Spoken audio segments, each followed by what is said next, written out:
and welcome to today's lecture. Today I will continue with my discussion on Patanjali's Yoga Sutras. If you go through the sutras, you will realize that they are not arranged in a linear style. They are actually arranged in a circular fashion, just like a wheel. All the 4 parts of the Yoga Sutra have different levels of intensity and importance. As one reads and understands these sutras, this wheel takes one deeper and deeper, leading to an ultimate feeling of dispassion or non-attachment. If you remember in the previous lecture, I discussed the main theme of the Yoga Sutra of Patanjali, which is clearly discussed in the Samadhi Pada. It is the suppression of all the vrittis, that is, all kinds of thoughts and feelings with which the Purusha wrongly identifies himself. And you will find it interesting to know that the same is suggested in the Taittiriya Upanishad as well as in the Bhagavad Gita. The Taittiriya Upanishad says the Purusha must not be identified with the body or the mind or the ego or the intellect. One can grasp the inner spiritual core only after ripping open the sheets of materiality.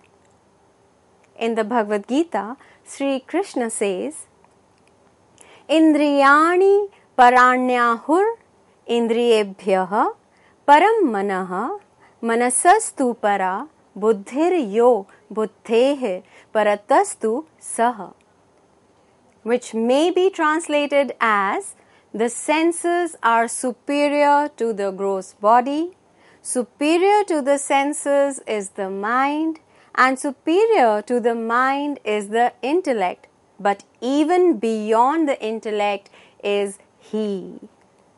So basically what is suggested here is disentanglement from the life of action so that the Purusha realizes his true nature. And with this realization, the purpose of the Sankhya system is also achieved as Purusha returns to its true nature as pure consciousness. And all suffering, all dukkha gets eliminated. Now, Patanjali in his Yoga Sutras claims to free the Purusha from the material bondage by laying down an innovative scheme of self-realization established upon discriminatory knowledge. And this is accomplished, as I explained in my previous lecture, by constant practice, abhyasa, and non-attachment, vairagya. Now, abhyasa and vairagya presuppose mental and moral cultivation. Abhyasa means constant effort for steadiness in control or restraint. It leads to continuous, smooth flowing of the mind that is free of all its exhibitive operations. When this restraint on mind is practiced for a long time without stop and with earnestness, it becomes fully established. Abhyasa involves penance, continence, knowledge, and devotion. It is not an easy path. Putting restraint on mental operations requires many qualifications. It cannot be attained simply by reading books.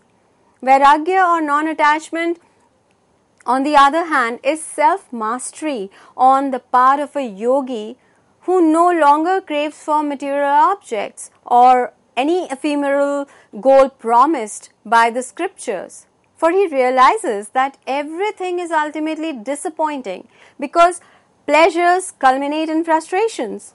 He is also aware of the load that he carries of dispositions inherited from previous births over which he has no control. He also knows about this persistent struggle that goes on in the mind. Now, what does this yogi do? He turns the material obstructions themselves into weapons of attack so that Prakriti is tricked by her own scheme. So, what is so great about yoga philosophy? Its greatness lies in its capability of bringing about this great ironic reversal.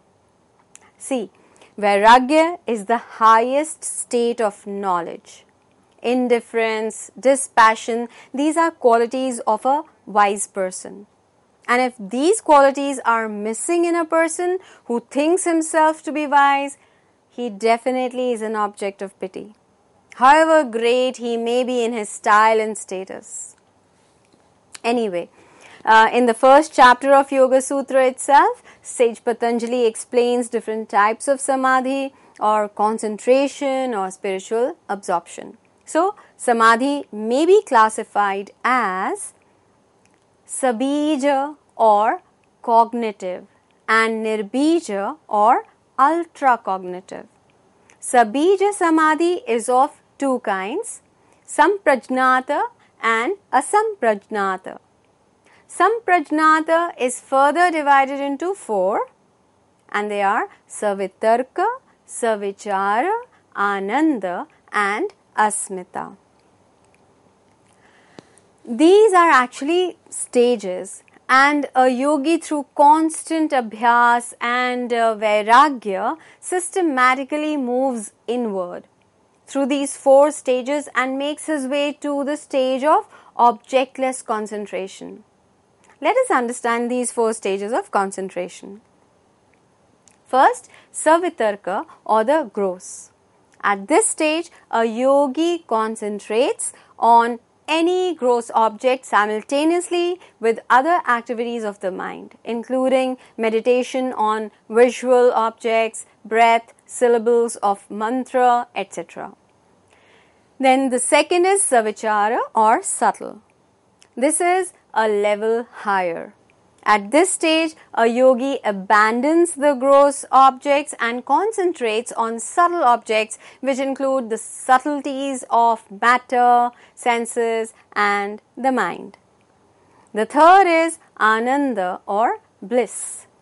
This stage is higher than the previous one. Here, a yogi connects with still subtler states of bliss in meditation.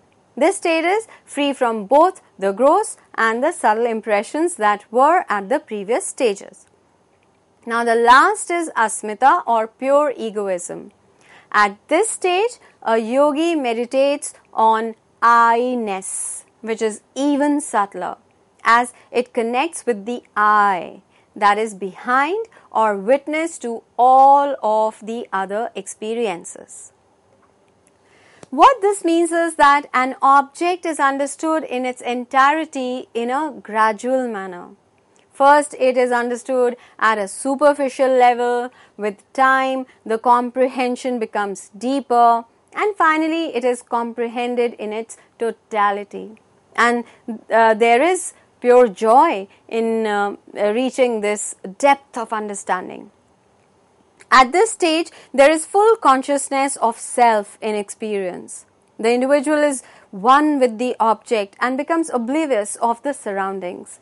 And if we have to understand asamprajnata samadhi, then Sage Patanjali makes it clear that it is also, or rather it also arises through constant practice of vairagya, which brings about the disappearance of all fluctuations of the mind, which now at this stage possesses only the leftover impressions. So, this is about sabija samadhi or cognitive concentration. But what about nirbija samadhi or ultra-cognitive concentration? How does one attain that? And what exactly is it? Now, when the operations of the mind stop, in the sense when the mind restrains all habitual potencies, that is the state of nirbija samadhi.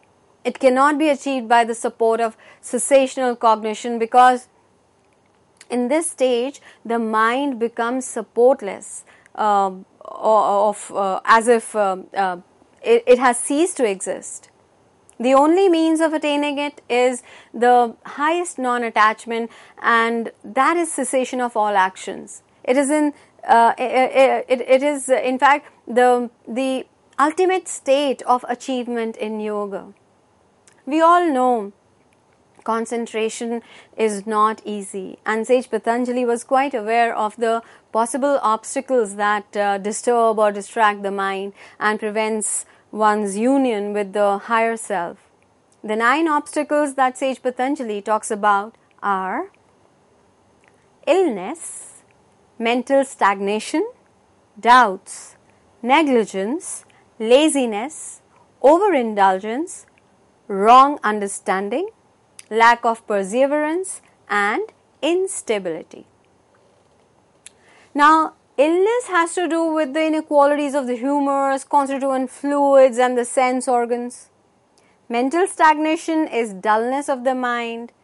Doubt is a state of uncertainty where knowledge touches the extremes, as in whether it may be this or may not be this. Negligence is where some investigation is lacking about the means of concentration.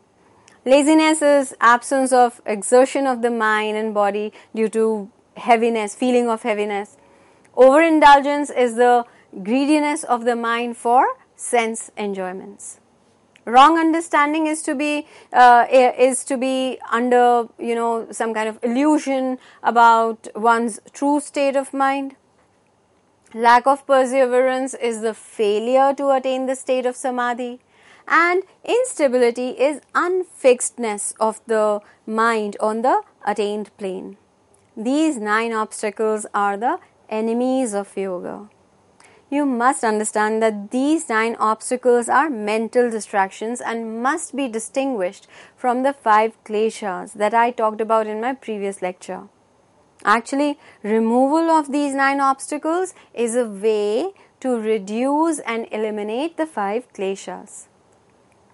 These obstacles have 4 companions in the form of pain, despair, unsteadiness of limbs, and difficulty in controlling one's breath.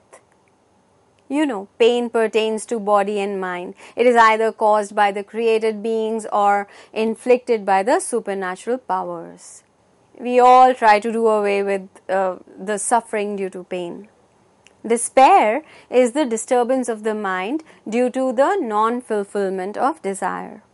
Unsteadiness of limbs is the inability to be at ease in different body postures. And last is difficulty in controlling one's breath. People generally believe that the state of samadhi or spiritual absorption is nothing more than breath control, when in fact breath control is just a preliminary help for the attainment of the concentration of the mind. The process of inhalation, the breath which draws in the external air, and exhalation which throws out the internal air is not to be identified with samadhi. In the 5th chapter of the Bhagavad Gita, Sri Krishna tells Arjuna, shutting out all external objects, fixing the vision between the eyebrows, making even the inward and the outward breaths moving within the nostrils, the sage who has controlled the senses, mind, and understanding, who is intent on liberation, who has cast away desire, fear, and anger, he is ever freed. Now, these obstacles, which as we can see are the enemies of spiritual absorption, are to be restrained by abhyasa and vairagya. The Sutra 32 of Part 1 states that for the prevention of the obstacles, the yogi must habituate his mind to be dependent upon one truth. We all know mind has this tendency to run after a multitude of objects in the outer world.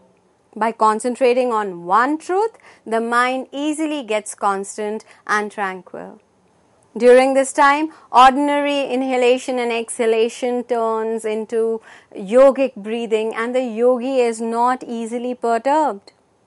Yoga Sutras provide certain methods that will keep the mind one-pointed. and prevent the obstacles from taking root. Have a look at Sutra 33. Maitri Karuna Muditopekshanam Sukha Dukha Punya Apunya Vishayanam Bhavana Taschitta Prasadanam. Meaning, by cultivating attitudes of friendliness toward happiness, compassion toward suffering, joy toward virtue, and neutrality toward vice, mind becomes transparent and the obstacles to self-knowledge are lessened. What does this mean? It means that the yogi should develop the attitude of friendliness towards all living beings who are engaged in the enjoyment of pleasure. He should have compassion towards those who are unhappy and suffering. He should feel joy towards those who are engaged in praiseworthy actions and should be neutral towards the wicked or those who make errors. If he is able to develop this attitude, his mind will become transparent. And a transparent mind easily becomes one-pointed, and thus the yogi attains the steadiness of mind. When the yogi reaches this state, there is nothing that he cannot comprehend. His mind enters into the subtle and remains steady while comprehending the last extremity of the minutest of minutes and the last extremity of the highest expansiveness. He effortlessly understands the simple and the complex, the infinite and the infinitesimal, the perceptible and the imperceptible. The intellective vision that the yogi gains at this stage is called Ritambara, or full of truth. His knowledge is no more based on scriptures or inference or memory. Now his knowledge is direct and spontaneous. He grasps the intrinsic nature of things which is beyond the ordinary correct knowledge brought forth by testimony and inference. And this is Sabija Samadhi stage. It is not the ultimate stage, as certain mental impressions still remain in a latent form. As the intellective vision of the yogi strengthens, it controls and subjugates the latent mental impressions which are based on misapprehensions. When even those are wiped out, Nirbija Samadhi or objectless concentration takes place, as all the mental modifications have been suppressed. I hope now you understand through this whole explanation what they mean by Chitta Vritti Nirodha. But that is not all. Sage Patanjali has suggested in the Yoga Sutras one more method to remove the obstacles and obtain steadiness of mind and ultimate samadhi. This other method is meditation on Ishvara or God. I told you in my previous lecture that although Sankhya and Yoga are twin schools, yet there is a difference. The Yoga school is theist. It accepts Ishvara, whereas Sankhya more or less does not. At least in the creation of the world, there is not much role of Ishvara according to both the theistic Sankhya as well as the Yoga system. Sage Patanjali has explained the benefits of deep meditation on Ishvara for the attainment of Samadhi or spiritual absorption. The thing is, by meditating on Ishvara, spiritual absorption becomes easier and speediest. But the thing is, who is Ishvara? As of now, we know the active principle material cause, that is Prakriti, and the Purusha, which is the inactive efficient cause. So how are we to understand Ishvara?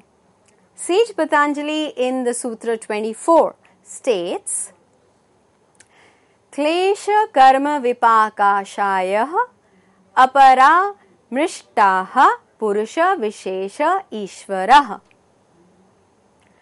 Meaning, Ishvara is the special Purusha unaffected by the 5 kleshas, by the results of ethical actions, the karma vipakas, and latent impressions left by ethical actions or karmashayas. His divinity is without any equal or excess. He is absolute. He is the teacher of all teachers, as he is not limited by time. The pranava, the sacred symbol Om, is connotative of him. It is his name. Now, one may wonder whether this relation between Ishvara or Pranava or Om is inherent or conventional. After reading the commentaries, we can say that this relation is inherent. However, the convention only exhibits the inherent truth. Understand, the son exists in the father in a primitive state before his birth. But after he is born, we know both the son and the father only by convention. Likewise, Pranava maintains both the relations and does not change with the changes of creations.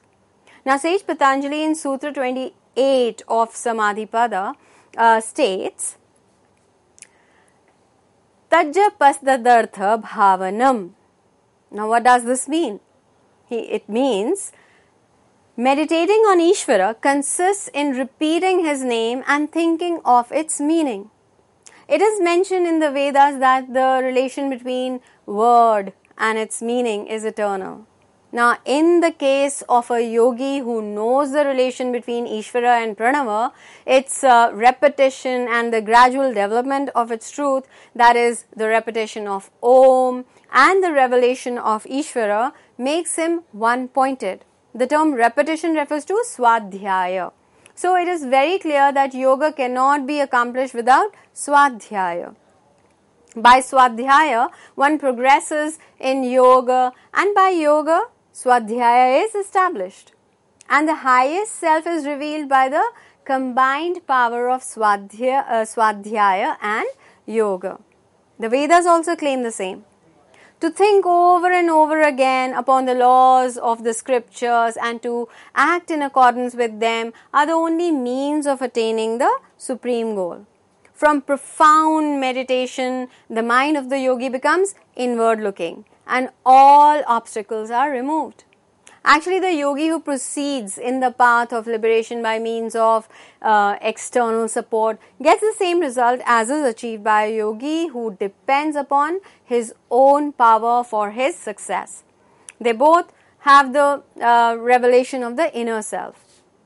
However, sage Patanjali makes it clear that this alternative method of restraining the operations of the mind is possible only for those yogis who have reached the higher stage, who have acquired dispassion towards the objects of this world at a very early age due to the results of their sattvic karmas performed in their previous lives. Sage Patanjali has devoted some sutras to Ishvara, but he does not give any proofs for the existence of Ishvara. Interestingly, Vijnana Bhikshu has worked out some proofs in his commentary on Yoga Sutras. For example, the first argument that he gives is, men have different degrees of knowledge, some more and some less. The law of continuity demands that wherever there are degrees of more or less, there must be an upper and a lower limit. For knowledge, the upper limit is possessed by Ishvara. There is no one who exceeds his knowledge. Therefore, Ishvara exists.